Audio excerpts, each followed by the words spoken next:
आज या निमित्ताने या सभागृहाला आश्वस्त करू इच्छितो, कोणतीही शंका मनात ठेवू नका। जी जी आश्वासनं आम्ही दिलेली आहेत, ज्या ज्या योजना आम्ही सुरू केलेल्या आहेत, एकही योजना आम्ही बंद होऊ देणार नाही। त्या लाडक्या बहिणींनी महायुतीवर प्रेम दाखवलं, हे अधिवेशन संपल्याबरोबर डिसेंबर महिन्याचा हप्ता त्यांच्या खात्यामध्ये आम्ही टाकतो। आणि काहीच बदल नाही।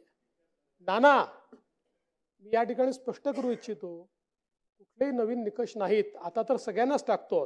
शेतकऱ्यांच्या संदर्भात आम्ही दिलेली आश्वासनं असतील, युवांच्या संदर्भात दिलेली आश्वासनं असतील, ज्येष्ठांच्या संदर्भात दिलेली आश्वासनं असतील, समाजातल्या वंचितांच्या संदर्भात दिलेली आश्वासनं असतील, ही सर्व आश्वासनं या ठिकाणी आम्ही पूर्ण करणारच आहोत।